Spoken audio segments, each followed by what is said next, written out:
नमस्कार। आज हम लोग इतिहास की दुनिया कक्षा 9 दूसरा पाठ करेंगे, जो कि है अमेरिकी स्वतंत्रता संग्राम प्रश्न उत्तर, जो संपूर्ण करेंगे।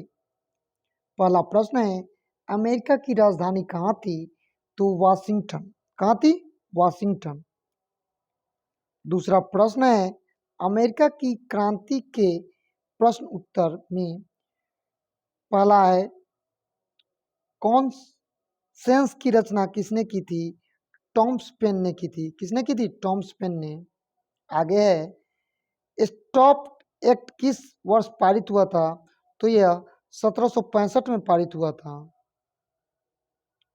आगे है, अमेरिकी स्वतंत्रता संग्राम में अंग्रेजों का सेनापति कौन था? तो कॉर्नवालिस था। आगे प्रश्न है, अमेरिकी संविधान कब लागू किया गया? तो यह 1789 ईस्वी में लागू किया गया। आगे प्रश्न है, विश्व में प्रथम लिखित संविधान किस देश में लागू हुआ? तो यह अमेरिका में लागू हुआ था।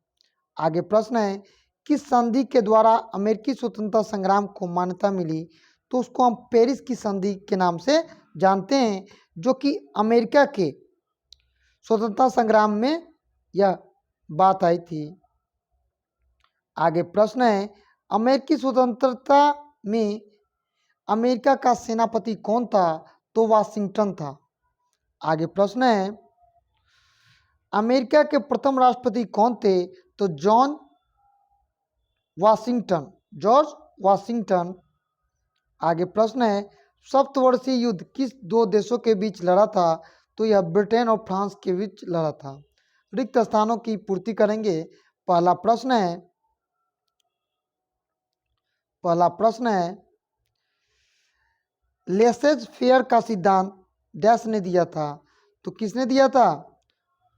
आपको पता है किसने दिया था? तो एडम स्मिथ ने दिया था। दूसरा प्रश्न है, शक्ति के पृथक्करण का सिद्धांत किसने दिया था? मोंटेस्क्यू ने दिया था। तीसरा प्रश्न है, सेनापति लफाते फ्रांस का रहने वाला था। चौथा प्रश्न है, जॉर्ज तृतीय क्या था? तो वहाँ का शासक था। पांचवा प्रश्न है, धर्मनिरपेक्ष राज्य की स्थापना सर्वप्रथम कहाँ हुई थी? अमेरिका में। छठा प्रश्न है, कोलंबस नई दुनिया अमेरिका का पता कोलंबस ने लगाया था।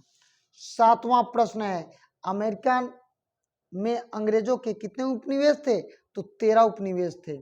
आठवां प्रश्न है, सर्वप्रथम आधुनिक गणतंत्र शासन की स्थापना हुई थी, कब हुई थी? तो अमेरिका में हुई थी। नौवां प्रश्न है, अमेरिकी स्वतंत्रता संग्राम का तत्कालीन कारण क्या था? तो तत्कालीन कारण बोस्टन चाय पार्टी था।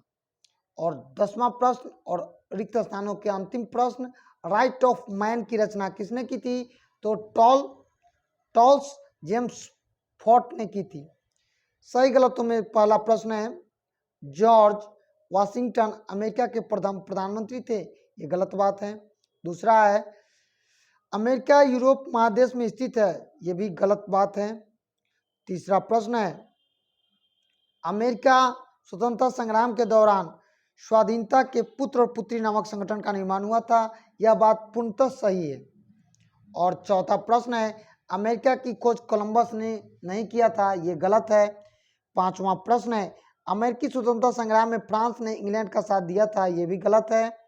छठा प्रश्न है, अमेरिकी स्वतंत्रता की घोषणा जस पत्र जेफसन ने तैयार किया था, ये सही है। स्टाम्प एक्ट ग्रीवेन के समय पारित हुआ था, ये भी बात सही है। चलिए अब हम एक प्रश्न करते हैं, गणतंत्र, मौलिक अधिकार, मताधिकार, उपनिवेश और राजतंत्र। तो गणतंत्र जनता का शासन जनता के लिए जनता द्वारा निर्वाचित प्रतिनिधियों द्वारा है। मौलिक अधिकार संविधान द्वारा देश के नागरिकों को दिया गया अधिकार। मताधिकार व्यक्तियों को जो वहाँ के प्रतिनिधि को चुनने के लिए अधिकार दिया जाता है। हमारे भारत में 18 वर्ष है। उपनिवेश का मतलब होता है जब कोई देश दूसरे देश पर प्रत्यक्ष या अप्रत्यक्ष रूप से क्या करता है? अधिकार कर लेता है, तब उसको क्या कहते हैं? उपनिवेशवाद कहते हैं। राजतंत्र, राजा का शासन को हम राजतंत्र कहते हैं। अब चलेंगे अति लघुत्तरीय प्रश्नों की श्रृंखला में। पहला प्रश्न है, अमेरिका या नई दुनिया की खोज हुई थी? तो यहाँ पर पहला प्रश्न का उत्तर हम देखेंगे।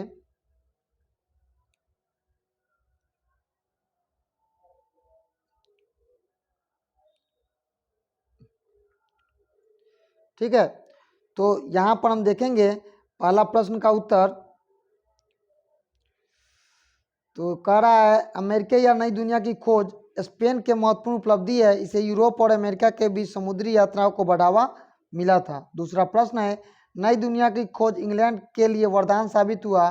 तो यह प्रश्न का उत्तर है कि नई दुनिया की खोज द्वारा इंग्लैंड के उपनिवेश 13 उपनिवेश स्थापित किए गए। इनका प्रशासन इंग्लैंड में प्रचलित शासन व्यवस्था के अनुरूप था। इसे अमेरिका का भरपूर सहयोग मिला और आर्थिक स्थिति समृद्ध हुई। तीसरा प्रश्न है, मुक्त व्यापार के सिद्धांत में उपनिवेशकों की क्रांति की प्रेरणा? तो उपनिवेशिकवाद का बुनियादी सिद्धांत उपनिवेशों के आर्थिक शोषण और उसके संसाधनों का दोहन करना है। इसके विरोध में व्यापार की धारणा विकसित हो रही है, जिसे राज्य द्वारा नियंत्रित किया जाए। ठीक है, क्या किया जाए? नियंत्रित किया जाए। इस सिद्धांत के अनुसार यह व्यापार के क्रियाकलाप इंग्लैंड का हस्तक्षेप नापसंद थे। इसे उपनिवेशिक क्रांति के लिए प्रेरित किया गया। चौथा प्रश्न है, अमेरिकी स्वतंत्रता संग्राम में फ्रांस पर क्या प्रभाव डाला? तो अमेरिकी स्वतंत्रता संग्राम में फ्रांस पर बहुत सारा प्रभाव डाला। इस संग्राम में लफायते के नेतृत्व में फ्रांसीसी सैनिकों ने भी भाग लिया था। युद्ध के बाद जब वे अपने देश लौटे तो उन्होंने वहां की जनता को निरंकुश राजतंत्र की प्रति जागरूक करने का प्रयास किया, और दूसरी ओर फ्रांस की अर्थव्यवस्था में जो बुरा प्रभावित हो रहा था उसके लिए भी उन्होंने काम किया। पांचवा प्रश्न है, क्या अमेरिकी स्वतंत्रता संग्राम के परिणामों में औपनिवेशिक विश्व को प्रभावित किया? हाँ, प्रभावित किया। अब सभी उपनिवेशी अपनी अपनी स्वतंत्रता के लिए कार्य करने लगे। आज़ादी के लिए वो व्यग्र उठे। यह एक ऐसा विद्रोह था जो कि औपनिवेशिक को नव चेतना का जागरण किया। दीर्घोत्तरीय प्रश्न में पहला प्रश्न है, अमेरिकी स्वतंत्रता संग्राम के 3 प्रमुख कारण। तो अमेरिकी स्वतंत्रता संग्राम के विश्व इतिहास में महत्वपूर्ण घटना थी। पहला था औपनिवेशिक राजतंत्र स्वच्छता का अभाव। अमेरिकी उपनिवेश में अधिकतर अंग्रेज लोग थे जिन्होंने इंग्लैंड के संसदीय व्यवस्था और विधियों को देखता था, अतः वह औपनिवेश के तरह प्रजातांत्रिक व्यवस्था चाहते थे। औपनिवेशिक इंग्लैंड के राजा द्वारा मनोनीत किए गए थे जो उदार नहीं थे, अतः संघर्ष की स्थिति बनी रहती थी। उपनिवेशों और शासन में योग्य नहीं माना जाता था, इसलिए उन्हें भारी असंतोष हुआ। दूसरा था सप्तवर्षीय युद्ध की प्रभावित सप्तवर्षीय युद्ध जो कि इंग्लैंड और फ्रांस में 1756 से 1763 के बीच हुआ। इस युद्ध के पूर्व तक औपनिवेशिक इंग्लैंड में घनिष्ठ रूप से जुड़े गए, क्योंकि ये कनाडा के फ्रांसीसियों के विरुद्ध अकेले ही अपनी रक्षा करने में असमर्थ थे। लेकिन यह युद्ध फ्रांस की पराजय के साथ ही समाप्त हो गई। अब उपनिवेशों का एकमात्र लक्ष्य इंग्लैंड का बेदखल करना था। प्रोफेसर पोलैंड ने फ्रांस की पराजय में अमेरिकी वासियों की स्वतंत्रता की इच्छा को भड़काने का भी काम किया था। और तीसरा कारण था बोस्टन की चाय पार्टी, जो कि 1773 में चाय कानून द्वारा कंपनी में चाय के लदे जहाज अमेरिका के बोस्टन बंदरगाह में पहुंचे। औपनिवेशिक सरकार द्वारा चाय पर कर लगाए जाने से क्रुद्ध होकर वहां के नागरिकों ने, जो कि रेड इंडियन थे, वेस्ट में चाय पत्ती समुद्र में फेंक दिया। इस घटना में बोस्टन की चाय पार्टी के नाम से विख्यात है।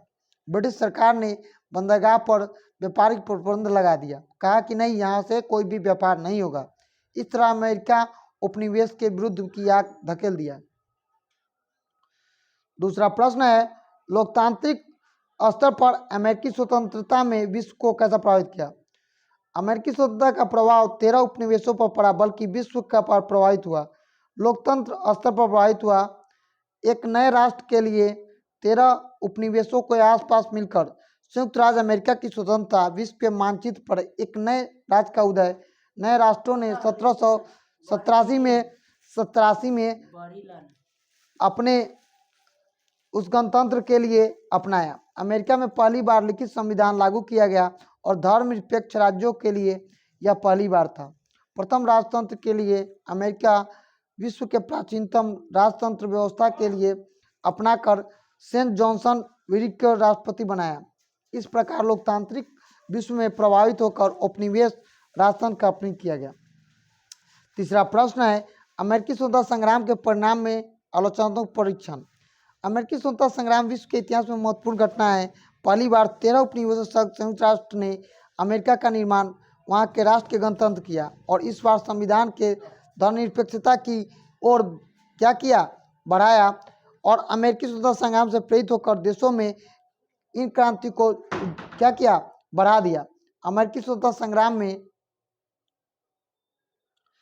इससे प्रेरित होकर अमेरिकी स्वतंत्रता संग्राम में अमेरिकी समाज का प्रभाव डाला। नई परिस्थितियों से ब्रिटिश के राजभक्तों की अमेरिका छोड़कर राष्ट्रों में कनाडा में जाने के लिए विवश हो गए, लेकिन केवल गणतांत्रिक विचारधारा प्रभावित लोगों ने अमेरिका में रहा।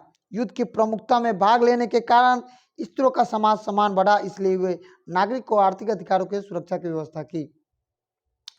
चौथा प्रश्न है, अमेरिकी स्वतंत्रता संग्राम में अंग्रेजों के पराजय के कारण। अंग्रेजों के पराजय के कारण निम्नलिखित थे। इंग्लैंड द्वारा दूरी अमेरिका उपनिवेश अंटार्कटिक महासागर को, जो कि 3000 मील दूर थी, इससे युद्ध के समान रसद पहुंचाना कठिन था। दूसरी ओर अमेरिकी भौगोलिक स्थिति अंग्रेजों के सैनिक से अपरिचित थे। अमेरिका की शक्ति नजरअंदाज किया गया। अधिकांश अंग्रेज इसे गृह युद्ध समझे, औपनिवेशिक में उत्साह नहीं और स्वतंत्रता के लिए तैयार नहीं थे। ब्रिटिश सेनापति कुछ सामरिक भूल किए और ब्रिटिश राजनेताओं के बीच गंभीर मतभेद, जॉर्ज तृतीय की हठमट नीति और अनुभव नेता सरकार में अलग हो गए। इंग्लैंड अकेले युद्ध लड़ता रहा। इंग्लैंड की पराजय का मुख्य कारण अन्य देशों के साथ सहयोग नहीं मिल सका, जबकि अमेरिकी उपनिवेश विदेश सहायता प्राप्त की और विशेष फ्रांस में लिए धन सेवा काफी मदद पहुंचाई। जॉर्ज वाशिंगटन जैसे सुयोग्य सेनानायक